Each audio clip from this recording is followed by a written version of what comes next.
எல்லாரும் தோனி வச்சு ஸ்கேம் பண்ணுறீங்களா நானா ஸ்கேம் பண்ணுறேன். நான் வேற கொஞ்சம் மண்டை கோளாறு, ஏதாவது கேள்வி இதை கேட்டு விட்டுருவேன். அதுக்கப்புறம் என்ன நாளைக்கு ட்ரெண்ட் ஆக்கி அப்புறம் ஒரு 4 பேர் வந்து உன்னை அடிப்பேன் வெட்டுவேன் குத்துவோன்னாங்க. சொல்கிறேன்ல, நிறைய தற்கூரி ஃபேன்ஸு 50 மேட்ச்சுக்கு 50 அடிக்கணும், மேட்ச்சுக்கு 100 அடிக்கணும்னு ஆசைப்படுறீங்க.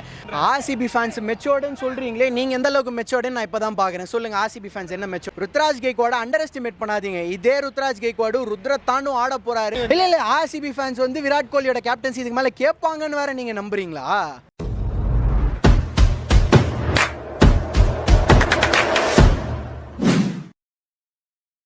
தோனி வச்சு ஸ்கேம் பண்ணிட்டு இருக்காங்களா? தோனியை வச்சு ஸ்கேம் ப்ரோ, எல்லாரும் தோனி வச்சு ஸ்கேம் பண்ணுறீங்களா நானா ஸ்கேம் பண்ணுறேன். அது இப்போ எம்எஸ் உள்ள வந்துட்டாருன்னு வச்சுக்கோங்களேன். அவர் வந்து பிளேயிங் லெவனில் இருக்காரு இல்லை அப்படின்றத தாண்டி அவர் டக் அவுட்டில் உட்காந்து அந்த மேட்ச் அந்த ஸ்டேடியம் வந்து பார்த்தாலே உனக்கு என்ன தெரியுமா சொல்லுவாங்க? ருத்ராஜ் கெய்க்வாடு கேப்டன்சி இல்லை, தோனி கேப்டன்சி. 50-50 கூட இல்லை. தோனி அந்த ஃபீல்ட் செட்டப் சொல்லுவார், தோனி இதை பண்ணுவார், தோனி அதை பண்ணுவார். ருத்ராஜ் கெய்க்வாடு அங்கே நடமாடுற பொம்மைன்றுவாங்க. இந்த மாதிரிலாம் எதுவும் நடக்கக்கூடாதுன்னா அந்த மனுஷன் தெளிவாக ஒரு முடிவு பண்ணிட்டார். அப்பா நம்ம அங்கே போய் அவனையும் அடிப்பாங்க, நம்மளையும் வந்து அது இதுன்னு சொல்லி அடிப்பாங்க. ஏன் வரல, எதுக்கு வரலான்னு நோண்டுவாங்க. நம்ம ஸ்டேடியமுக்கு மேட்ச் அன்னைக்கு வரவானா அப்படின்னு அவர் ரெஸ்ட் எடுக்கிறார். ஆவல் தான். கோலியோட வயசு என்ன, கோலியோட இன்ஜூரியோட இது என்ன, கோலி என்ன இதில் இருக்காரு, எம்எஸ் தோனி என்ன இதில் இருக்காரு? புரியல. இல்லை ஆர்சிபி ஃபேன்ஸ் வந்து விராட் கோலியோட கேப்டன்சி இதுக்கு மேலே கேட்பாங்கன்னு வேற நீங்கள் நம்புறீங்களா? இல்லை அது இல்லை அதுக்கு நீங்கள் பதில் சொல்லுங்களேன். நியாயம் தான். ஏன்னா என்ன பதில்? யாருக்கு? டெஸ்ட்டில் சொல்கிறீங்களா? விராட் கோலி பெரிய ஆள், ஒத்துக்கிறேன். Captaincy okay. ஆர்சிபிக்கு கேப்டன்சியில் என்ன பண்ணியிருக்காரு நீங்கள் சொல்லுங்கள், நான் தெரிஞ்சுக்கிறேன். எனக்கு தெரியலன்னு வச்சுப்போம், நீங்கள் சொல்லுங்கள், நான் தெரிஞ்சுக்கிறேன். என்ன கேப்டன்சியில் பண்ணாரு சொல்லுங்கள், நான் தெரிஞ்சுக்கிறேன். இப்போ தெரிஞ்சுக்கிறேன். இத்தனை வருஷம் இருந்திருக்காரு, ரைட்டு. என்ன பண்ணார் இத்தனை வருஷத்தில் கேப்டன்சியில்? ரஜத் பட்டிதர் வந்தாரா? வந்தோடனே இங்கே தான் நீங்கள் ஒரு விஷயம் புரிஞ்சுக்கணும். ரஜத் பட்டிதர் உள்ளே வந்தோடனே ப்ரெஷரில் வரல. ஆனால் ருத்ராஜ் கெய்க்வாடு உள்ளே வரும்போது ப்ரெஷரில் வராரு. இவங்க 5 கப்பு அடிச்சிட்டாங்க, திருப்பி இவங்க லைனாக கப்பு அடிக்கணும். ருத்ராஜ் கெய்க்வாடு உள்ளே வரும்போது ஆல்ரெடி இந்த மனுஷன் ஒரு 5 கப்பு அடிச்சிட்டாரு. இதே மாதிரி நம்மகிட்டையும் கப்பாக எதிர்பார்ப்பாங்கன்ற ஒரு ப்ரெஷர் இருக்கும் ருத்ராஜ் கெய்க்வாடுக்கு. ஆனால் ரஜத் பட்டிதருக்கு என்ன ப்ரெஷரு? ரஜத் பட்டிதர் உள்ளே வரும்போது ஆல்ரெடி கப்பு இல்லை, நம்ம வந்து அடிச்சு கொடுத்தா ஹாப்பி, இல்லைனாலும் நம்மளை பெருசாக நோண்ட மாட்டாங்கன்ற அந்த ஒரு ப்ரெஷர் பெருசாக இருக்காது. அந்த இதை வந்து புரிஞ்சுக்கோங்க. நான் ஆர்சிபியை கலாய்க்கலாம் இல்லைப்பா, இது ஃபேக்ட். இது நீங்கள் ஒத்துப்பீங்களோ இல்லை நான் கலாய்க்கிறேன்னு நினைப்பீங்களோ எதுவாக இருந்தாலும் எடுத்துக்கோங்க. பட் இதுதான் உண்மை. கோலியை பார்த்துட்டு சொல்லக்கூடாது. நான் ஒன்றும் கோலி எல்லாம் கலாய்க்கல. கோலி வந்து ஒரு நல்ல ஆஸ் எ பிளேயர் நான் வந்து ரெஸ்பெக்ட் பண்ணுறேன். சொல்லுங்க, யார் வேணாண்ணா? விராட் கோலி வந்தால் ஆர்சிபி கேப்டன்சி பண்ண சொல்லுங்க. நான் வேணான்னு சொன்னேன்னா நீங்கள் சொல்லுங்கள், நீங்கள் கேளுங்க. எங்களுக்கு அவரோட கேப்டன்சி பிடிச்சிருக்கு, 5 கப்பா அடிச்சு கொடுத்துருக்காரு அப்படின்ற ஒரு ஆசை தான். பட் இப்போ எந்த கேப்டன் இருக்கும்போது ஆமாம் ருத்ராஜ் கேப்டனு, அதுதான் நானும் சொல்கிறேன். இப்போ அதான் அந்த மனுஷன் இல்லையே. இப்போ ருத்ராஜ் கெய்க்வாடுக்கு வந்து ஃபீல்ட் செட்டப் வந்து தோனி பண்ணி கொடுக்கல, இதை பண்ண அதை பண்ணு தோனி எதுவும் சொல்ல. ருத்ராஜ் என்ன மெச்சோர்டா இருக்காங்க? ஆர்சிபி ஃபேன்ஸ் மெச்சோர்டுன்னு சொல்றீங்களே, நீங்க எந்த அளவுக்கு மெச்சோர்டுன்னு நான் இப்பதான் பாக்குறேன். சொல்லுங்க, ஆர்சிபி ஃபேன்ஸ் என்ன மெச்சோர்டு சொல்லுங்க. என்ன எதுக்கு என்ன பண்ணாரு? 2 வருஷத்துல மொதல் வருஷம் வந்து கிட்டத்தட்ட பிளே ஆஃப் போக வேண்டியது, 4வது பொசிஷன் பிடிக்க வேண்டியது. அது ஆர்சிபி வெளியில் அமிச்சாங்கன்னா இல்லை, நெட் ரன் ரேட்டில் காலி ஆயிடுச்சு. சரி ஓகே, ஆர்சிபி நல்லா ஆடினாங்க, ஒத்துக்கலாம். சரி, அடுத்த சீசன் ரூல்ட் அவுட்டு. திருப்பி இப்போ வந்திருக்காரு, டீம் சரியில்லை. கலீல் அகமது இல்லை, நாத்தன் எல்லிஸ் இல்லை, எம்எஸ் தோனி இல்லை, பிரவிஸ் பாதி இல்லை, ஆயுஷ் மாத்ரே இல்லை. இதை வச்சு ஒரு கேப்டன்சியில் மட்டுமே குறை சொல்கிறோம் அப்படின்னா அப்போ நமக்கு வந்து அந்த கிரிக்கெட் சென்ஸ் எந்த அளவுக்கு இருக்குன்னு நம்ம பார்க்கணும். Come on, expect better from you. Ruturaj வந்து பாத்தீங்கன்னா எங்களுக்கும் கேப்டனா போட்டிருக்காங்க. அவர் ஃபர்ஸ்ட் வந்து இறங்குறாரு, அவர் நல்லா ஆடுவாரு. நாங்க தொடர்ந்து 7 மேட்ச் ருத்ராஜ் கெய்க்வாட் நல்லா ஆடும் போதெல்லாம் கை தட்டி ஆஹா சூப்பர் ருத்ராஜ் கெய்க்வாட், இவரு தான் ஃபியூச்சர் அப்பெல்லாம் சொல்ல தெரிஞ்சுதா? செஞ்சுரி அடிச்சாதான் கிரிக்கெட்னு கிடையாது. இப்போ இந்தியன் டீமுக்கு ஓடிஐல செஞ்சுரி அடிச்சாரு. இல்ல நீங்க கடைசியா எப்போ செஞ்சுரி அடிச்சாருன்னு கேட்டதுக்கு ஓடிஐ பத்தி சொன்னேன். ஐபிஎல் தான் கடைசியாக எந்த சீசன் வந்து அவர் ஆடினார் இல்லை, போன வருஷம் ஒழுங்காக ஆடலை. அதுக்கு முன்னாடி சீசன் ட்ரை பண்ணார். பட் ருத்ராஜ் கெய்க்வாடுக்கு இந்த 98, 99 அந்த டைமெல்லாம் வந்து அவுட் ஆகிருக்காரு. ஒரு பிளேயர் செஞ்சுரி அடித்தாதான் பெரிய ஆள் அப்படின்னா அப்புறம் நிறைய பிளேயரை வந்து இழுக்க வேண்டியது இருக்கும், அதுக்கு நீங்கள் வருத்தப்பட வேண்டியது இருக்கும். வேணாம்ப்பா, நான் பாட்டில் நான் வேறு கொஞ்சம் மண்டை கோளாறு, ஏதாவது கேள்வி இதை கேட்டு விட்டுருவேன், அதுக்கப்புறம் என்ன நாளைக்கு ட்ரெண்ட் ஆக்கி அப்புறம் ஒரு 4 பேர் வந்து உன்னை அடிப்பேன் வெட்டுவேன் குத்துவோம்னாங்க, எதுக்கு தேவையில்லாமல். இந்த சீசன் ருத்ராஜ் செஞ்சுரி அடிச்சிருக்காரு.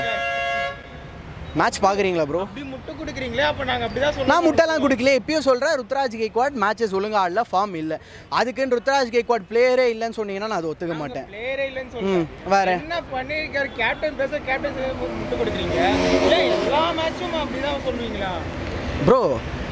நீங்கள் டீம்ல யாரும் கேப்டன்ஷிப் பண்ணலையா, யாரும் பேட்டிங் ஆடல? சரி மற்ற டீம் எல்லாம் எப்படி இருக்கு, மற்ற பிளேயர்ஸ் எல்லாம் எப்படி இருக்கு, எத்தனை இன்ஜுரி பிளேயர்ஸ் இருக்காங்க சொல்லுங்க. பஞ்சாப் பார்த்தோம், ஸ்ரேயஸை பார்த்தோம். ஆமாம், நல்லா தான் பண்ணுறாரு, ஸ்ரேயஸ் நல்லா தான் பண்ணுறாரு. ஓகே, டீமோட ஃபார்மு டீமோட கண்டிஷன் எப்படி இருக்கு? நல்லா தான் இருக்குல்ல. நீங்கள் எதிர்பாருங்க, சிஎஸ்கே ஃபேன்ஸ் எதிர்பாருங்க, அது தப்பே கிடையாது. ஒரு ஃப்ரான்ச்சைசி மேலே ஹோப் வைக்கிறது எக்ஸ்பெக்டேஷன். ஃப்ரான்ச்சைசி பார்த்தீங்கன்னா மொக்க ஃப்ரான்ச்சைசி அப்படின்னா கூட ஓகே ஒத்துக்கலாம். சிஎஸ்கேன்றது ஒரு பிராண்ட், ஓகே, அந்த பிராண்ட் இப்போ நீங்கள் கேட்குற கேள்வியெல்லாம் வாஸ்தவமான கேள்வி. நான் திருப்பி ஒரு கேள்வி கேட்குறேன். இப்போ நீங்கள் வந்து இந்த டீமை வச்சு ஜெயிக்க முடியாதான்னு கேட்குறீங்கல்ல, இதே டீமை வச்சு நீங்கள் ஒரு நாள் நிற்பீங்களா? கிரிக்கெட் தெரிஞ்சாலும் கிரிக்கெட் நல்லா ஆடினாலும் நீங்கள் இதே டீம் வச்சு ஒரு நாள் நிற்பீங்களா? நான் தெளிவாக சொல்கிறேன், கலீல் அகமது ரூல்ட் அவுட்டு, ஆயுஷ் மாத்திரா அந்த பையன் ஒரு ஸ்ட்ரைட்டாக உட்காந்து அவன் ஒரு தனியாக உட்காந்து விளாண்டுருந்தான், அவன் இல்லை. பிரவிஸ் பாதி மேட்சஸில் இல்லை, இப்போ தான் திருப்பி அந்த காம்பினேஷன்லாம் செட் ஆகிருக்கு. ரவீந்திர ஜடேஜா இல்லை, இப்போ தான் எல்லாம் போகுது அப்படின்றேன். திருப்பி இருக்கிற டீம் வச்சு ஆட முடியாதா? இருக்க டீம் வச்சு ஆட முடியாதுன்னா ஃபுல்லாக யங்ஸ்டர்ஸ் டீம், என்ன பண்ண முடியும்? இல்ல ப்ரோ, நான் கேட்கறது புரிஞ்சு நீங்க மறுபடியும் இன்ஜுரி தெளிவா நான் ஏன் கேக்குறேன்னா, ஏன் ருத்ராஜ் விளையாட மாட்டாருன்னு தான் கேக்குறேன் கேள்வி. ப்ரோ, ஒரு சீசன் ஒழுங்கா இல்லைன்னா அந்த சீசன் ஒழுங்கா இல்லைன்னு விட்டுறணும். நான் என்ன பண்றது? போன சீசன் இன்ஜுரி ப்ரோ, 3-4 மேட்ச்க்கு அப்புறம் இன்ஜுரி ப்ரோ. அவரு எதுக்கு இன்ஜுரி இந்த ரூல்ட் அவுட் ப்ரோ போன சீசன்? ப்ரோ என்ன ப்ரோ கேள்வி கேட்கணும்னு கேட்காதீங்க. டெஃபினட்டாக இல்லை நீங்கள் ஏதோ கேள்வி கேட்கணும்னு கேட்குறீங்க. போன season finger injury ruled out, அதுக்கப்புறம் வந்து என்ன ஆடினாரு, ஏன் கேப்டன்சி பண்ணாருன்னு கேட்டால் இது வந்து பாயிண்ட்லெஸ்ன்னு நினைக்கிறேன். இப்பயும் சிஎஸ்கே மேனேஜ்மெண்ட் வந்து சஞ்சு சாம்சன் இருந்தாலும் ருத்ராஜ் கெய்க்வாட் வந்து டக்குன்னு அந்த கேப்டன்சி பிடிங்கிடக்கூடாது, டக்குன்னு எதுவும் மாற்றக்கூடாதுன்னு பேக் பண்ணுறாங்க. இது ஒரு நல்ல விஷயம் தானே. ஒரு சீசனாக ஒழுங்காக பண்ணல, இல்லை ஒரு சில மூவ்ஸ் அவன் ஒழுங்காக பண்ணலன்றதுக்காக தான் அந்த கேப்டன்சி பிடுங்க முடியாது. சிஎஸ்கே பேக் பண்ணுறாங்க. மேபி இன் ஃபியூச்சர் கேப்டன்சி மாறாமையும் இருக்கலாம். அது அந்த ஃப்ரான்ச்சைசி கிட்ட பேட்டிங் நல்லா பண்ணுவாரா? பண்ணலன்னா அப்போ என்ன சொல்லலாம்? நான் என்ன கேட்குறேன்னா, ருத்ராஜ் கெய்க்வாட் யார், பாஸ்ட்டில் என்ன பண்ணியிருக்காருன்னு தெரியாமல் இந்த கேள்வியெல்லாம் கேட்குறீங்க. ஆரஞ்ச் கேப் அடிச்சிருக்காரு, டீம் எங்கெல்லாம் ஸ்ட்ரகிள் ஆகிருக்கோ அந்த.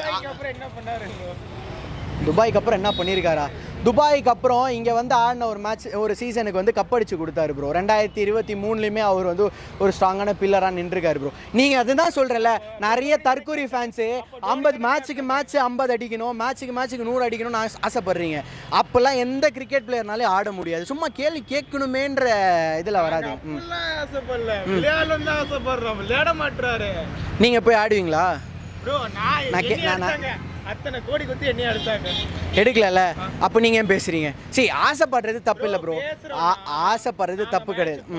பாருங்க, ரைட்டு. நான் என்ன கேட்குறேன், அது ஏன் ஒரு ருத்ராஜ் கெய்க்வாடை மட்டும் கேட்குறீங்க? மற்ற டீம் இருக்குல்ல, மற்ற டீமில் என்ன விளையாடலாம் கேட்கல. மற்ற டீமில் வேறு எந்த பிளேயரும் இல்லையா ஆடாமல்? நான் கேட்குற கேள்வி புரியுதா? நீங்கள் சிஎஸ்கே தானு வந்தால் நான் என்ன பண்ணுறது? நான் என்ன கேட்குறேன், மொத்தம் 9 டீம் இருக்குல்ல, அந்த 9 டீமில் இந்த பேட்டரியா இல்லை, அந்த பேட்டரியா இல்லை, இந்த பேட்டரிக்கு ஏன் கிளிக் ஆக மாட்டேன்? அதை கேளுங்க, அதையும் கேட்க மாட்டீங்க. அது என்ன வெறும் ருத்ராஜ். புரியுதா? இன்னைக்கு மேட்ச் யாரோடது? இன்னைக்கு சென்னை சூப்பர் கிங்ஸு. சஞ்சு சாம்சன் அடிச்சார்ல, மேட்ச் ஜெயிச்சோமா? சஞ்சு சாம்சன் அடிச்சிட்டாரா? அப்புறம் என்ன? நீங்கள் என்ன பண்ணுறீங்கன்னா, ஆடின ஒருத்தனை பற்றி கேட்காம, ஆடின ஒருத்தனை பற்றி பேசாமல், ஆடாமல் ஒருத்தருக்கான அவனை போட்டு அடின்னு அடிக்கிறது ஏன்? வாங்க, பாயிண்ட்டுக்கு வாங்க, ஸ்ட்ரெயிட்டாக வாங்க. ருத்ராஜ் கெய்க்வாடுக்கு சீசன் சரியாக அமையல, அதுக்கு எதுவுமே பண்ண முடியாது. இதுக்கப்புறம் நான் திருப்பியும் சொல்கிறேன், ருத்ராஜ் கெய்க்வாடை அண்டர் எஸ்டிமேட் பண்ணாதீங்க. இதே ருத்ராஜ் கெய்க்வாடு ருத்ரத்தாண்டும் ஆட போகிறாரு, அன்றைக்கி நான் பேசிக்கிறேன்.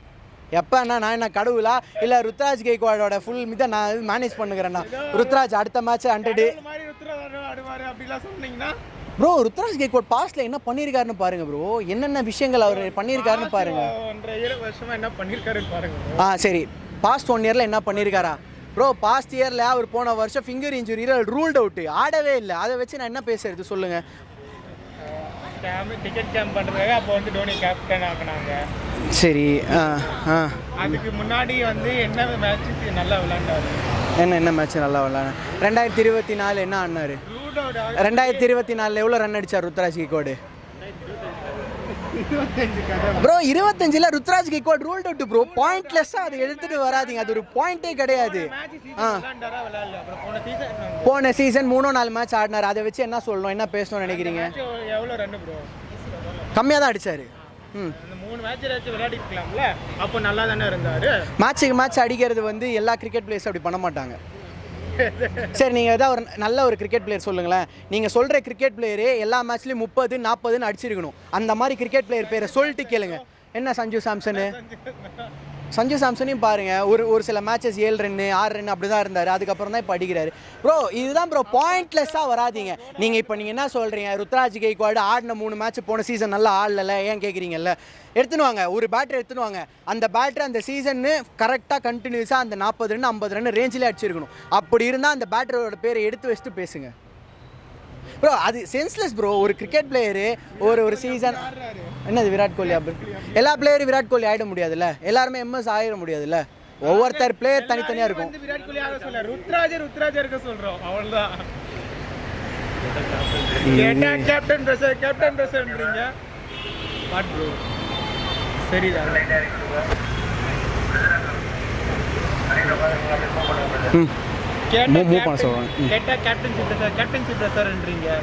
கேப்டன்சி ப்ரெஷர் இல்லைன்றீங்களா ருத்ராஜ் கேக்வாடுக்கு? இல்லை ப்ரோ, நான் எல்லாரையும் வந்து கோலியாக சொல்ல, நான் ருத்ராஜா இருக்க சொல்கிறோம். ஓகேவா? கேப்டன்சி வந்து எதுக்கு கேப்டன்சியாக போடலாம்? இல்லை கேப்டன்சி பண்ண முடியலன்னு வெளியே போயிடலாம்ல. அந்த மாதிரி கிவ் அப் பண்ணுற ஆட்டிடியூட் சிஎஸ்கேல எந்த பிளேஸுக்குமே கிடையாது. என்ன பண்ணாரு? என்னால் கேப்டன்சி பண்ண முடியலன்னு வெளியே போயிட்டு டோனி வந்தார்ல சிஎஸ்கேல, அப்படியே சொல்றீங்க சிஎஸ்கேல பழக்கம் இல்லைன்ட்டு. What bro? சரி ஒத்துக்கிறேன். ஆனால் ரவீந்திர ஜடேஜா அந்த டைம் இது பண்ணும்போது அவருக்கு வந்து கரெக்டாக எப்படி அந்த ப்ரெஷர் எடுத்துட்டு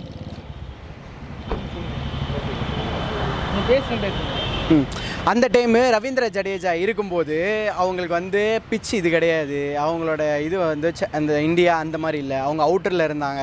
அந்த டைம் டக்குன்னு இந்த கேப்டன்சி எடுத்து பண்ணும்போது அவருக்கு அது சரிப்பட்டு வரலன்றதை சொல்லிட்டார். ஆனால் இவர் என்னால் முடியும் ட்ரை பண்ணுறாருல, முடியும் ட்ரை பண்ணுறவரை வந்து எத்தனை வருஷம் ஆச்சு? பாவம் தானே, நாங்கள் பார்த்துக்குறோம். நாங்கள் பாவம் தானே, நாங்கள் பார்த்துக்குறோம். ருத்ராஜ் கேக்வாடு ஜெயிக்கிறோம். ருத்ராஜ் கேக்வாடு